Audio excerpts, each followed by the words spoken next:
The night before he died, he had said to me, we're due, and we're due for something big. His name was John O'Neill. And long before the world knew about Osama bin Laden, FBI agent O'Neill was obsessed with him. He was among the first people to see the bin Laden threat.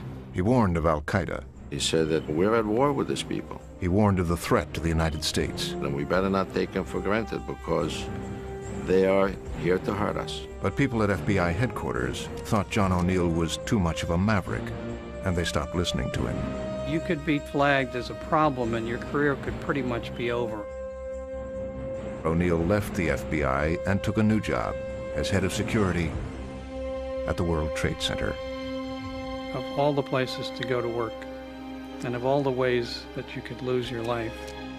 Tonight, Frontline investigates the internal power struggle at the heart of the FBI's failure on September 11th.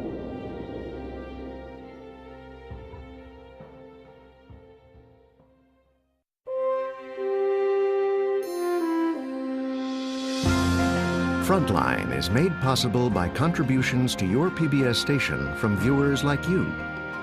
Thank you. And by the Corporation for Public Broadcasting. Major funding is provided by the John D. and Catherine T. MacArthur Foundation, committed to building a more just, verdant, and peaceful world. And by Reva and David Logan, committed to investigative journalism as the guardian of the public interest.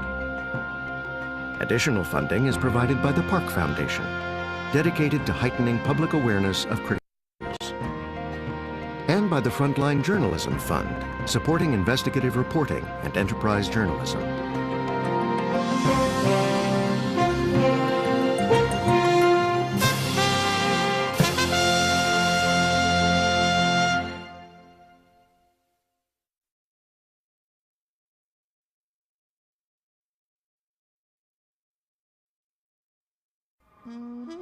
There was, after the horror of September 11th, the inevitable question: did anyone in the government know?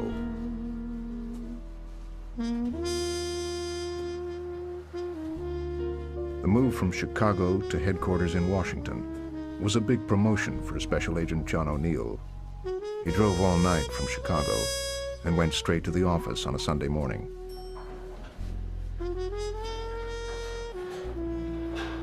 He just arrived when the White House called.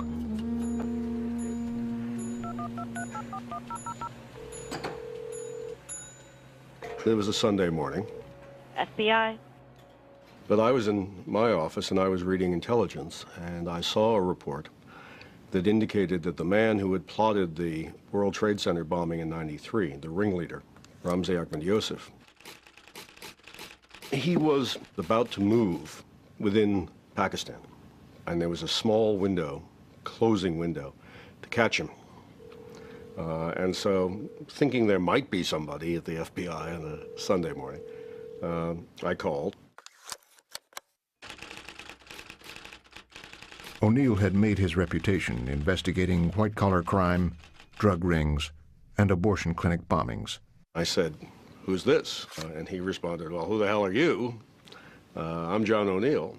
And I explained, "Well, I'm from the White House, and I do terrorism, and I need some help." And I told him our story on a classified phone line, and he went into action. In 20 years, he'd chased a lot of bad guys, but nobody like Ramzi Yosef.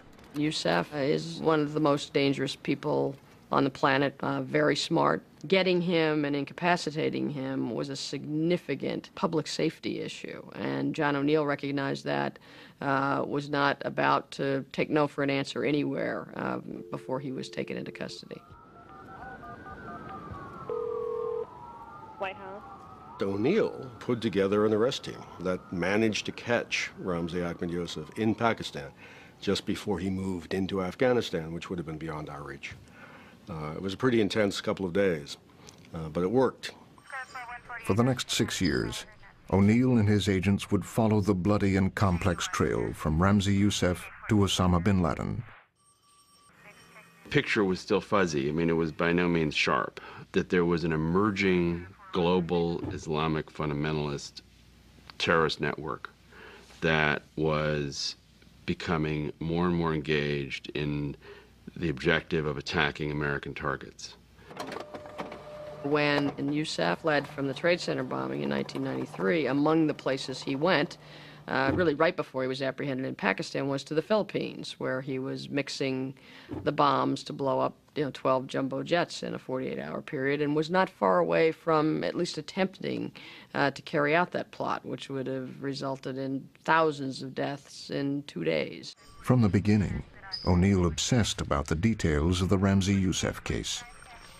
He dug into that plan to blow up the planes, known as the Bojinka plot. Investigators had found a connection with the World Trade Center bombing that led to Youssef's co-conspirator, Ahmad Ajaj, and a terrorist training manual with a title that would translate into Al-Qaeda, the base. They uncovered a list of phone numbers called by Youssef and other World Trade Center conspirators from their safe houses. One of those numbers belonged to Osama bin Laden, identified by an early CIA report as an Islamic extremist financier. I think if you ask most terrorism experts in the mid-1990s, well, what about this man bin Laden? Most people in the mid-1990s would have said, ah, yes, the financier, the terrorist financier. And what O'Neill said was, no, this man is not a financier. The money is money for a purpose. The purpose is building a worldwide terrorist network based out of Afghanistan, the point of which is going after the United States and after governments friendly to the United States, particularly in the Arab world. Once convinced bin Laden was a threat to America, O'Neill began a campaign within the FBI to sound the alarm. The first time I ever heard the name Osama bin Laden was from John O'Neill. And John O'Neill was very much aware of who he was, who his group was, Al-Qaeda. Over time, Robert Bear Bryant would become second in command at the FBI. He was a person that I had immense personal regard for. And we could argue like a couple of thieves in the night. O'Neill argued for a plan that would represent a seismic shift in the way the FBI had always operated. He would give authority to a new, more analytic agent who would have enhanced technology to fight the new terrorism. That directly threatened the dominance of the group who held sway over the culture, the criminal division.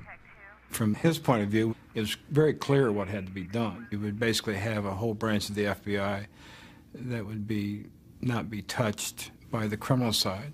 The criminal side, the J. Edgar Hoover G-men, who carried the guns and made cases and arrests.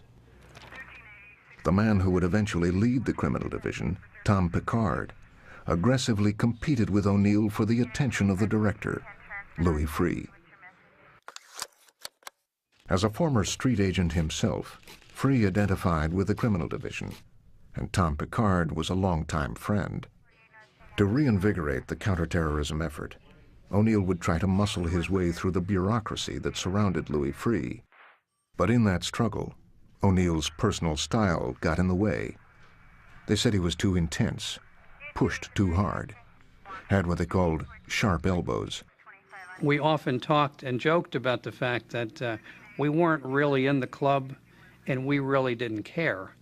And that was something that John and I had shared on occasion. And there is a difference between those people who spend time in an organization and are happy to make it to the top and have never rolled over a stone or created a problem or solved a problem, just to carefully run through and be there and be promoted. John was not like that. O'Neill just didn't do anything the FBI way, where at the end of a long shift, they went home to their families.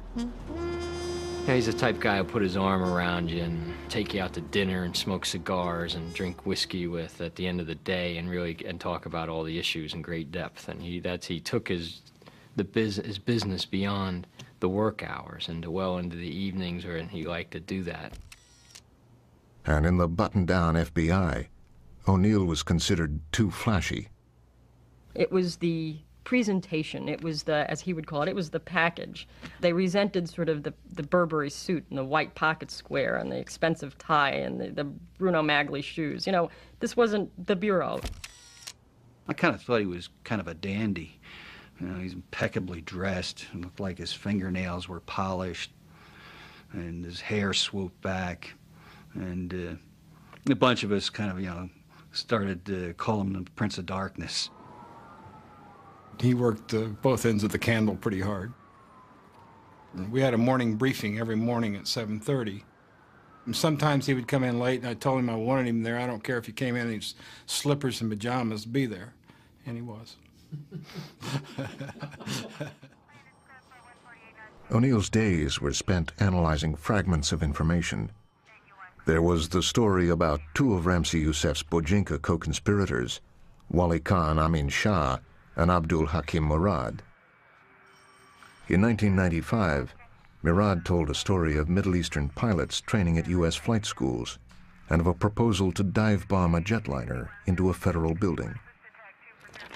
It was a tantalizing bit of information. Agents were dispatched, but then withdrawn. The investigation languished.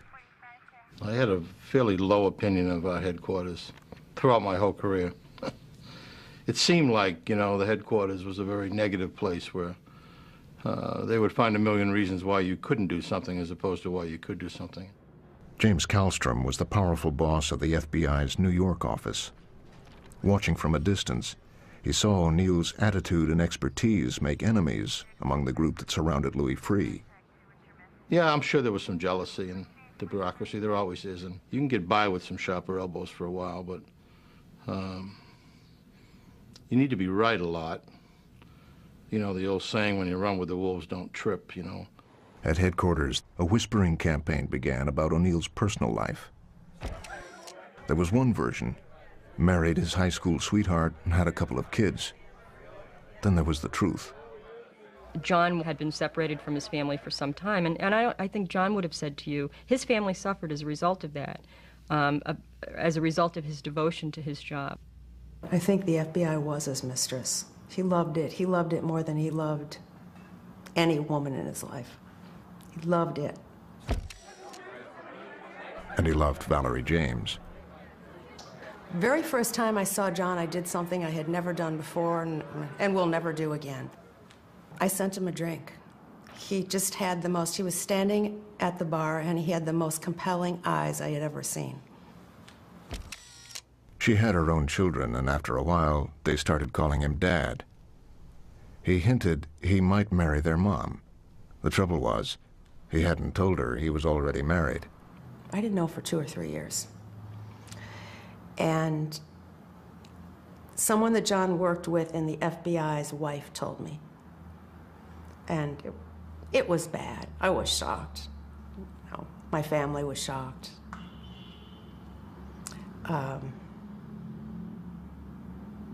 I loved him.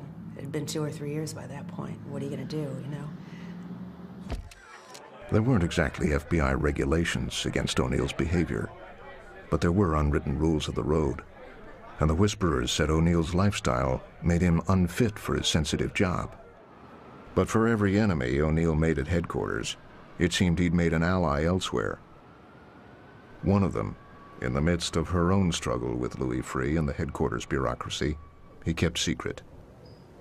The Attorney General had seen John in meetings, knew he was an expert from his position at the FBI. And she would frequently say, well, what does John think? There were times I was sitting in her office, and she'd ask that, and I'd say I didn't know. And she said, well, call him. And literally, I would be dialing John's cell phone from the Attorney General of the United States' office. And, you know, he'd get on the phone, hi, how are you? And I'd look, I'm in Ms. Reno's office. And so if she wanted to know, she knew she had the ability to reach out to him. This made him, in fairness, a little bit uncomfortable. He knew that this would not have been looked upon kindly by other people in the Bureau. Around Washington, O'Neill's allies and drinking buddies began to warn him that he should take his al-Qaeda crusade to a field office. He should leave headquarters. You got to be careful whose toes you step on, particularly in Washington, because there are some pretty big shoes, and He created some headaches for himself at headquarters because he did manage to step on some toes. There was an opening in the New York City division. The boss up there, Jimmy Kallstrom, was also a tough guy, a thorn in Washington's side. He grabbed O'Neill, saved him, really. At headquarters, they were happy to see him go. And on January 1st, 1997, John O'Neill moved to New York.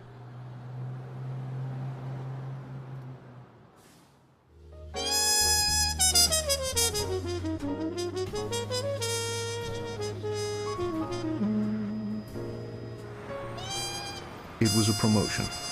Assistant Special Agent in charge of counterterrorism and national security.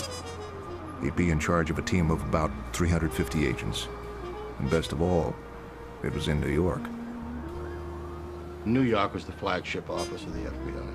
It's where it happens in New York. I mean, that's where you wanted to be if you were an FBI agent. So it's only natural that John O'Neill, who was, you know, his whole life was the FBI from what I could see, would want to be in New York. In the New York office, they were still piecing together the evidence in the 1993 World Trade Center bombing. They'd also had new information that bin Laden had been involved in the shooting down of 2 American Black Hawk helicopters in Somalia. The confession of captured al-Qaeda member Jamal Ahmed al-Fadl told of Osama bin Laden's efforts to develop chemical weapons, buy weapons-grade uranium, and to spread the al-Qaeda network into Europe. O'Neill was becoming obsessed, haunted by the specter of bin Laden. My dad had a lot of video of Osama bin Laden. Whatever was out there was actually in his apartment. He studied him several times, watched the videos I know several times. He would watch videotapes, he would read whatever material he could get his hands on. We had a fax in the house. People would fax him information all the time. John would sit in bed or sit on the couch or wherever and constantly underline everything. He was obsessed by him. I think there's no question about it. He always knew that there was so much more that he didn't know. And that's what spooked him. What spooked him and what really used to drive him crazy was what he didn't know and how much was out there that he didn't know. 2 bombs minutes apart exploded without warning Friday outside the U.S. embassies in Nairobi, Kenya, and Dar es Salaam, Tanzania.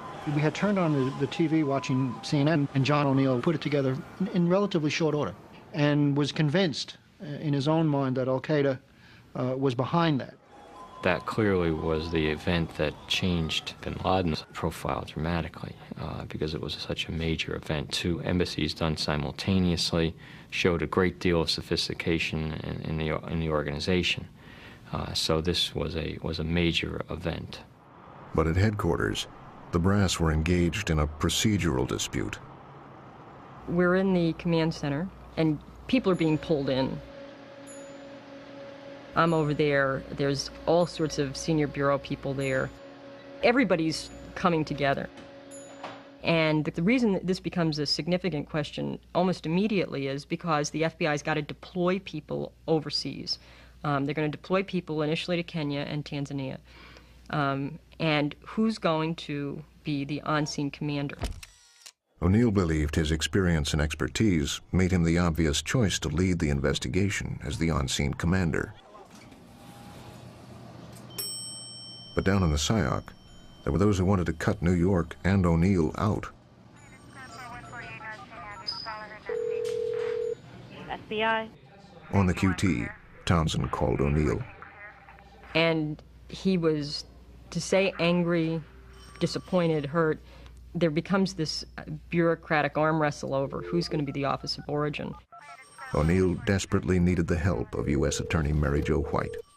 U.S. Attorney's Office. He and I were both very adamant that the New York field agents who were most knowledgeable about bin Laden and the al-Qaeda organization get over to Africa as quickly as possible as the investigation was unfolding, because those first few days are often the most critical to whether you capture somebody or not, or figure out who's involved. And as it happened, Deputy Director Bear Bryant was out of cell phone range on vacation. So the head of the criminal division, one of those men in Louis Freeh's inner circle, Tom Picard, was temporarily in charge. He decided the New York team would not take the lead in the investigation. Washington would. And John O'Neill would not get command. This is the World Series, and he's gotten benched. And that's exactly how he feels about it. And he is very hurt, very upset about it, and bitter. O'Neill hit the phones. He ended up venting to Bear Bryant. I said, "You're going to have a stroke." He was so intense. This is the first guy you heard the word Al-Qaeda and bin Laden from. Shouldn't he be there? Well, he wasn't. But that wasn't your decision. I got a feeling that wasn't your decision.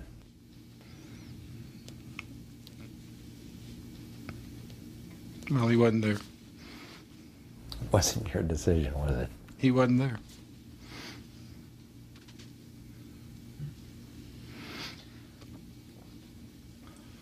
Stuck in New York, O'Neill had to be content to learn as much as possible long distance. Agents in East Africa had found another training manual nearly identical to the one found in the World Trade Center bombing. One cooperating witness revealed that bin Laden was planning to send operatives to the U.S. for pilot training. A computer found in a raid showed hundreds of targets around the world already surveilled and approved. O'Neill's agents identified a man named Muhammad Rashid Daoud al-Awahali. He led them to a safe house in Yemen that acted as a kind of terrorist telephone exchange, relaying messages to and from bin Laden in Afghanistan. Certainly after the embassy bombings in Africa in '98, it was very obvious that what John was saying was right, that this was more than a nuisance, that this was a real threat. But I don't think everyone came to the understanding that it was an existential threat. The question was, yeah, this group is more than a nuisance, but are they worth going to war with? After all, they've only attacked 2 embassies, and maybe that's a cost of doing business. This kind of thing happens. Yes, we should spend some time and some energy trying to get them, but it's not the #1 priority we have. At just this time in New York, a new crisis was emerging that would eventually get the entire Bureau's attention. O'Neill's international contacts were on full alert about the upcoming Millennium celebrations, and O'Neill was lobbying for a full-blown FBI response in the United States. The millennium, not only because of what that represented symbolically, which again raises its danger value tremendously, but also because of intelligence we were getting throughout our government, had us all extremely concerned. From the New York SIOC, O'Neill and his team began to track a case that proved his theory that Al-Qaeda had infiltrated the United States. An Algerian national, Ahmed Ressam, had been arrested on the border between Canada and the state of Washington. Among his possessions, they found bomb-making material and maps. He had circled the Los Angeles airport on this one. We had always talked about the possibility that there were Al-Qaeda cells in the United States.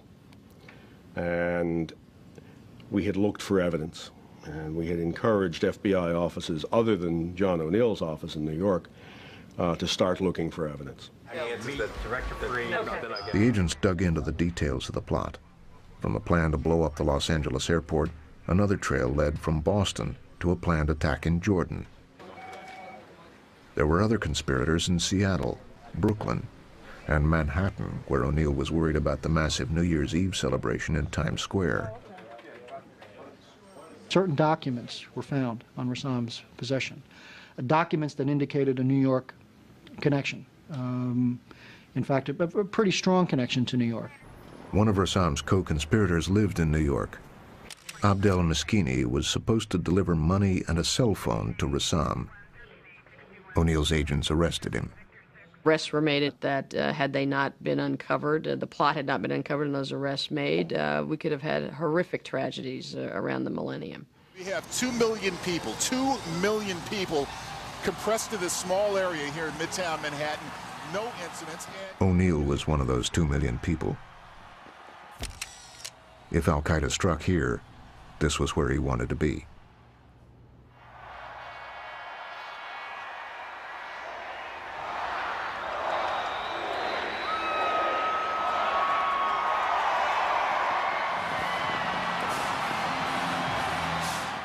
And I remember talking to John shortly after midnight. There was a sense of accomplishment. We had just made the arrests in the Rassam spinoff, and you know, certainly we believed that we got everybody that we needed to find, but you know, you're never really 100% sure of that. And so I think a lot of the FBI leadership, for the first time, realized that O'Neill was right, that there probably were al-Qaeda people in the United States. They realized that only after they looked at the results of the investigation of the Millennium bombing plot. So by February of 2000, I think senior people in the FBI were saying, there probably is a network here in the United States, and we have to change the way the FBI goes about finding that network. If the Bureau was finally going to reorganize itself to take on terror, O'Neill wanted significant influence in that process. He needed a highly visible, powerful platform. As it happened, Jimmy Kallstrom's old job, head of the New York office, was open. O'Neill pulled out all the stops and made a play for it. But there were some administrative problems on his record. He'd lost a Bureau cell phone and a Palm Pilot. Then there was the time his old Buick broke down. Val was with him. He figured he'd just pop into an FBI safe house to pick up a Bureau car. He'd take her home, and that would be that. But headquarters called taking the car unauthorized use of government property. I think what happens in the FBI, it's a very militaristic society, and you have to, if you're being investigated by OPR, Office of Professional Responsibility, there's a question, they don't want to promote somebody that's got a cloud over them, even a minor thing like a vehicle. Bear Bryant had retired. Louis Freeh promoted his longtime friend, Tom Picard, to deputy director. It was not good news for Agent O'Neill. It was Picard who decided O'Neill would not lead the investigation in East Africa. And now, Picard and Freeh decided John O'Neill would not get the big job in New York. My daddy always said, don't kill your mavericks. They might save your life someday. And they're the ones that will always have the great ideas. So try to take care of them. And John was a maverick. Brilliant maverick.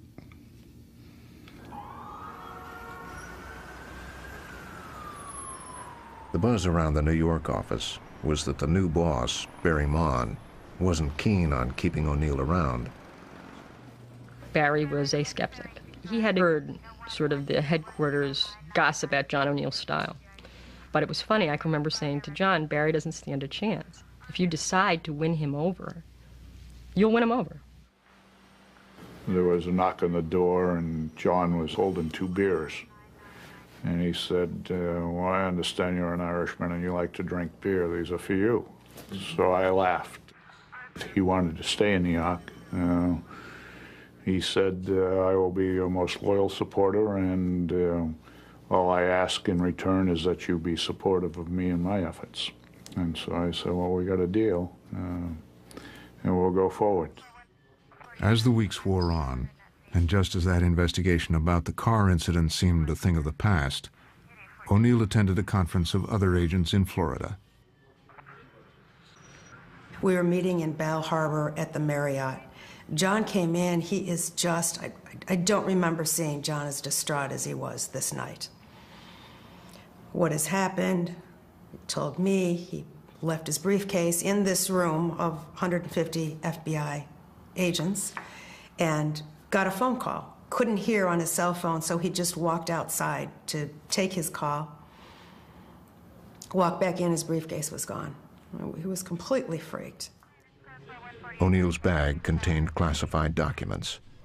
Taking them out of his FBI office was against the rules. And he knew, even if there had been nothing in it, his sense was, because the Bureau had come down hard on him the time before for something stupid, that even if it was nothing more than he lost Bureau equipment, he was going to get, this was going to become a federal case. This was going to be a big deal in terms of the Bureau, and it was going to be used to hurt him. Hours later, the bag was retrieved. Fingerprint analysis showed the documents hadn't been tampered with. But the damage was done. John always wanted to be thought of as being close to perfect. And for him to be criticized for something like the suitcase, the briefcase incident, whatever the truth value of that incident was, it hurt him a lot because he always wanted to be thought of as close to perfect. Perfectly dressed, perfectly briefed, and didn't want anybody to think that he was in any way not the #1 guy in terms of performance. At headquarters, they pounced. The FBI's Office of Professional Responsibility began a criminal investigation. O'Neill was in real trouble. He hired a lawyer and hunkered down to save his job. He was consumed by this job, and the job turned on him. When he would make some foolish mistake, they came down awfully hard on him. Given what his contribution was, given what he had sacrificed, there was a sense of entitlement, and it's a terrible sense of unfairness. His view was people above him felt threatened by him, by his expertise, and so didn't really want him around. As the criminal investigation against O'Neill dragged on inside the FBI, O'Neill had his agents paying attention to American embassies, especially in Jordan and Saudi Arabia, and U.S. military targets, because an Egyptian informant had told them an American warship would be hit by al-Qaeda. Then on October 12, 2000, al-Qaeda struck.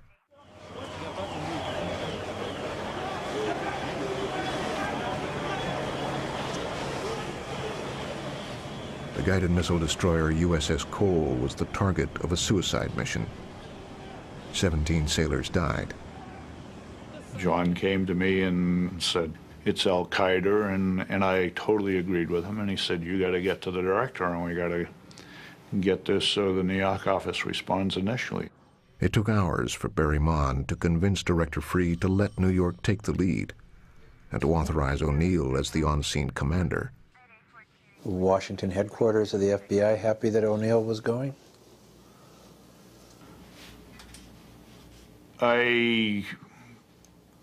My recollection is that I got questioned on it. Is John the best guy to send? And I had no hesitancy and said, absolutely, he's the best guy to send. Why would they have said that? Well, again, I think it kind of goes back to a little bit of the history John had with some of the folks back there, that there was probably some questioning as, well, do we want to send O'Neill? And he does have sharp elbows, or his style maybe, they were concerned that he wasn't the best guy to go and that you needed someone more of a diplomat. My view, to a certain extent, is when you have a major incident like that, you really don't need a diplomat at that particular point in time. You need somebody that knows what to do and is going to do it and get it done. O'Neill and the members of his rapid deployment team immediately headed for Yemen. This was the case that he was really pushing hard on, that he understood that this wasn't just a venue where they set off a bomb, that there were connections between Yemen and East Africa and Yemen and Afghanistan and Yemen and Europe, and that this was very much of an important operational base for these guys, and that if he could illuminate that base, that he could begin to really put a dent in this network. But when he got to Yemen, O'Neill discovered how hard his task was going to be. They're in impossible conditions. the agents. I mean, they don't have any place to sleep. He's got agents sleeping on the floor. They're working ridiculous hours. It's hot as all get out, and they're it's a hostile environment. We had to move in caravans from the hotel out to the coal, or from the hotel to some of the sites where we believed the terrorists and their support network had been. And those were in caravans of NCIS, FBI personnel, all armed, surrounded by Yemeni security force personnel. So those caravans would be 8, 10, 12 cars long. It was certainly announcing our presence anytime we went somewhere. Everybody in that city knew who we were and where we were going, and it gave us an uneasy feeling. To protect the hundreds of investigators on the ground, O'Neill and American military commanders wanted to show the Yemenis a forceful presence, guns ready, perimeters established. But much to O'Neill's surprise, that approach quickly angered the American ambassador, Barbara Bodine, who felt his actions were harming U.S.-Yemeni government relations. You had an ambassador who wanted to be fully in control of everything that every American official did in the country, and resented the fact that suddenly there were hundreds of FBI personnel in the country and only a handful of State Department personnel. She wanted good relations with Yemen as the #1 priority. John O'Neill wanted to stop terrorism as the #1 priority. And the two conflicted. This results in meetings between the Attorney General, State, FBI, CIA, and Justice. But Ambassador Pickering is at it. He's the Undersecretary. And the Attorney General. I mean, things are getting raised to that kind of a level. This has become such a bone of contention between them. But on the ground in Yemen, the law enforcement agents saw a very different John O'Neill. I think he developed a real sense of closeness with the senior Yemeni officials. They referred to him in Arabic as Alak, which is the brother, and oftentimes referred to him as the commander or your commander. They had a real sense of appreciation for his seniority in the U.S. government and for what he represented. And I knew that they came to trust John. For 6 years, at the center of the FBI's counterterrorism effort, O'Neill and his team had built the evidence on the mounting bin Laden threat. Failed plots to kill hundreds of Americans in Jordan. Rassam's explosives headed to LAX. An aborted al-Qaeda plot to blow up another American warship, the USS The Sullivans, and now the Cole. The Yemenis finally agreed to let the FBI join in the interrogation of one of their most prominent suspects, Fahad al-Qusso. O'Neill and his agents believe al-Qusso knew about bin Laden's desire to videotape the destruction of the Cole, and possibly a whole lot more. O'Neill worked his newly developed Yemeni police officials and old allies in the CIA, but the weeks were taking their toll. O'Neill needed a break.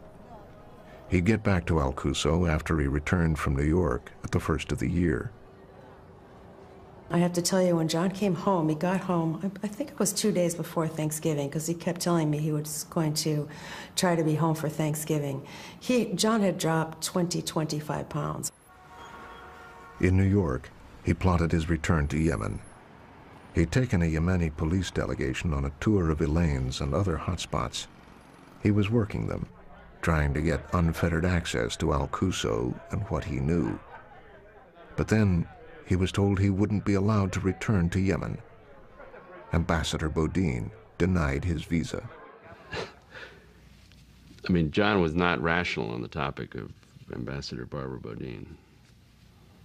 It was, livid would be putting it mildly. One can't forget that John was very American, but he was also very Irish. And that means? That means when he got hot, he got hot. And he was hot, there's no question about it. I think he felt that she was on the wrong side. Ambassador Bodine would not grant Frontline's request for an interview. She was quoted in the New Yorker magazine.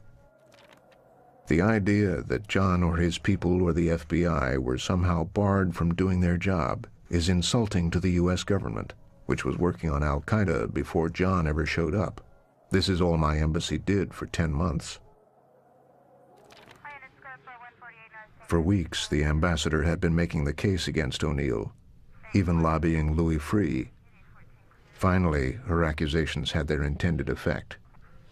Headquarters supported her decision not to let O'Neill back into Yemen. John was upset. She was bad-mouthing him. She had caused a stir at headquarters. I actually think John was more disappointed that our headquarters didn't back us as far as sending him back and taking a stronger stand with the State Department. Eventually, our headquarters said, well, let's try and work around not having John go back. And so that's what I had to do. So O'Neill would not be in Yemen. The investigation slowed to a crawl. I watched with dismay as the issue of the USS Cole completely disappeared from the U.S. scene, completely, again. In a new administration, it was just not on their agenda. Clearly, it was not on the agenda of the Congress, the media, or anyone else. Again, it went into oblivion. By spring, intelligence about al-Qaeda forces in Yemen convinced O'Neill they were about to target his agents. O'Neill pleaded with Barry Mon to pull them out, and Mon agreed.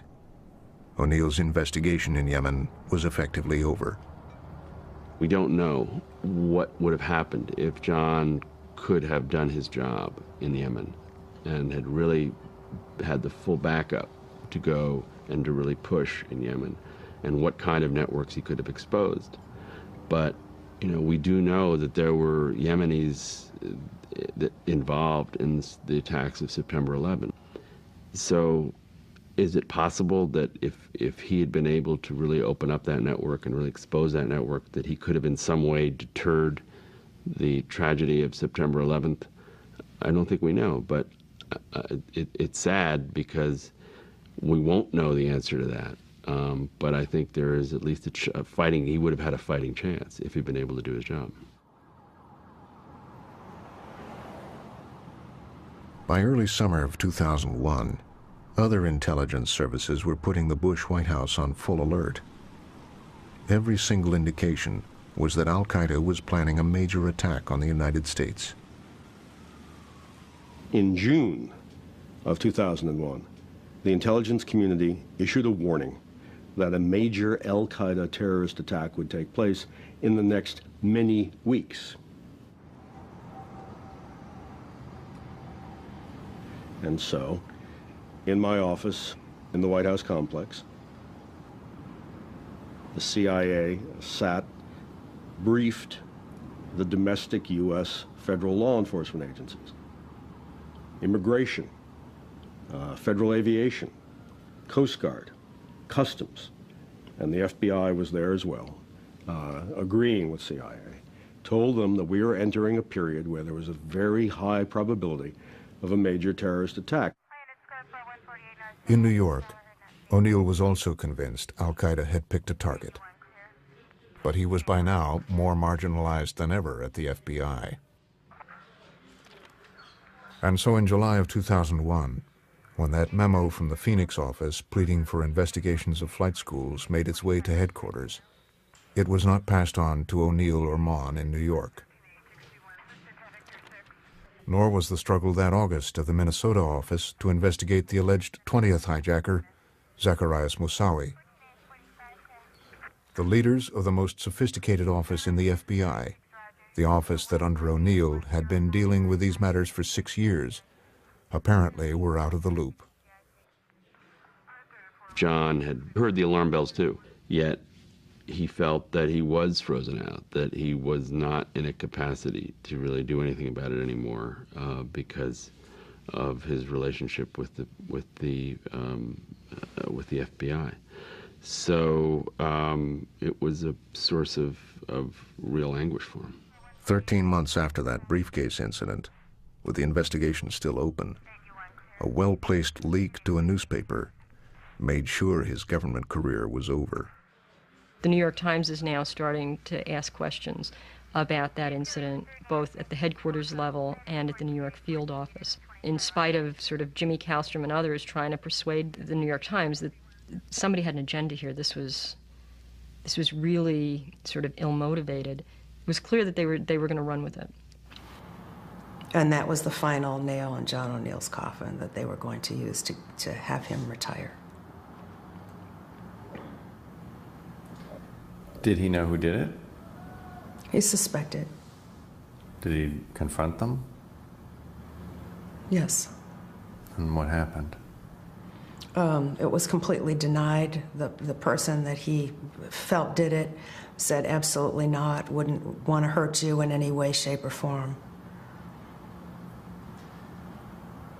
It's been reported that was Tom Picard. That's who John felt it was, Tom Picard.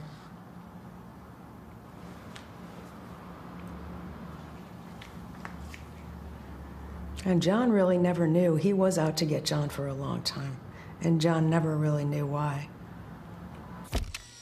At the time, Tom Picard was interim director of the FBI. Now retired, Picard would not agree to an interview, but in a letter to Frontline, he wrote, "I did not leak it, and there are no facts that even remotely suggest that I did." Earlier in Esquire magazine, Picard was further quoted on the matter. The briefcase was a big deal. It was not so much that he lost it. He shouldn't have had those materials with him in the first place. Losing the briefcase just added to it. Let's just say it was not John O'Neill's finest hour. At the end of August 2001, Agent O'Neill ended his 25-year career with the FBI. He was 49 years old. O'Neill needed to make some money. Just being John O'Neill had gotten very expensive. Jimmy Kallstrom and others made some calls. There was one job in particular he was really interested in. It paid $350,000 a year, but it also had a special kind of significance for O'Neill. It was chief of security at those buildings Ramzi Youssef had tried to destroy, the World Trade Center. And I joked with him. I said, well, that'll be an easy job. They're not going to bomb that place again. And he said, well, actually, he immediately came back and he said, no, actually, they've always wanted to finish that job. I think they're going to try again. And, of course, that's something I'll just never forget.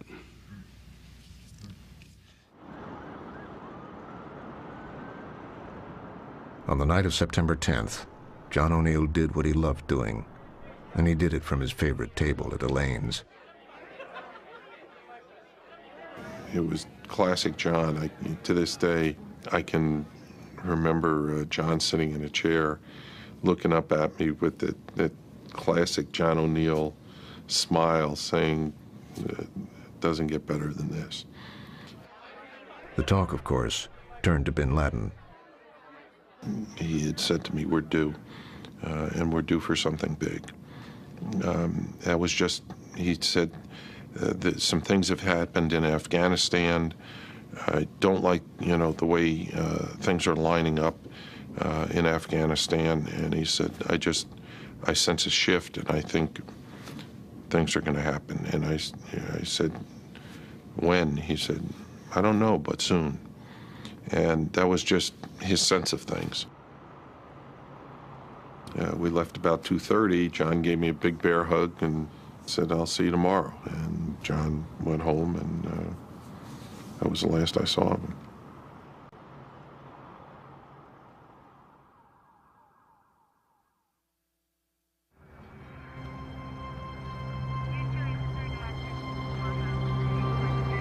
It appears that there is more and more fire and smoke enveloping the very top of the building. Oh my God! That looks like a second plane. Has just hit.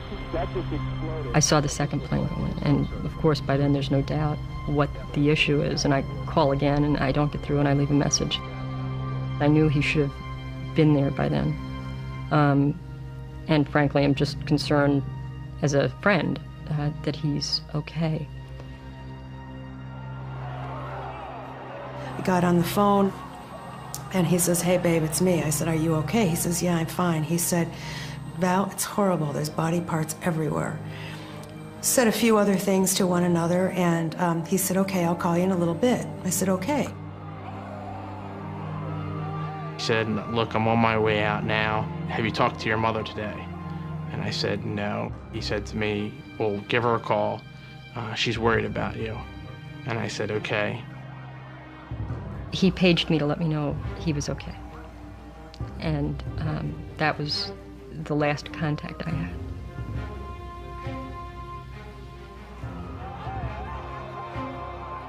I was running down the street right after I got around St. Vincent's Hospital on the Y, and I started to run a little bit. I saw the South Tower collapse.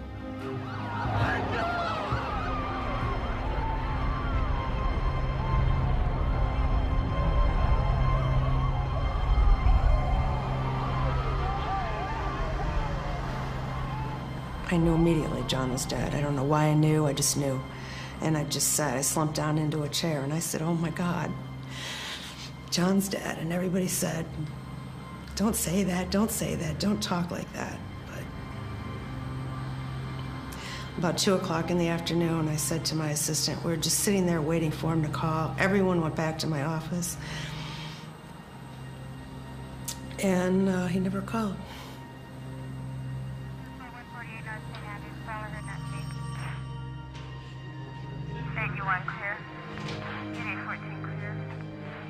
In the aftermath, what John O'Neill had come so tantalizingly close to discovering became clear.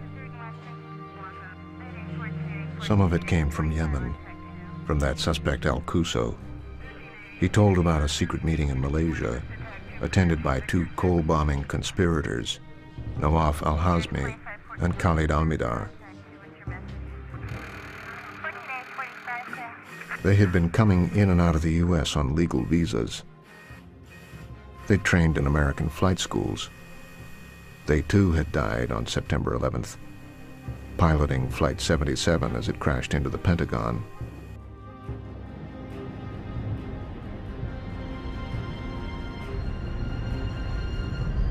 Among the 2,977 people murdered on September 11th, in the debris of a fallen stairwell under what was once the South Tower of the World Trade Center, they found John O'Neill's body.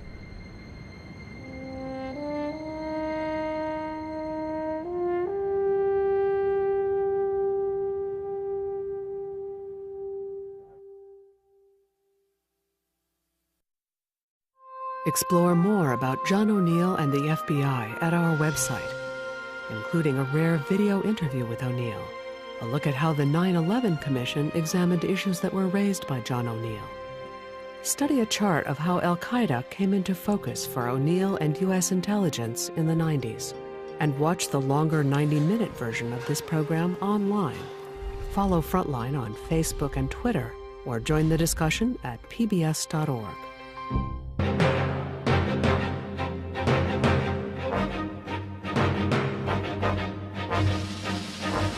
For more on this and other Frontline programs, visit our website at pbs.org.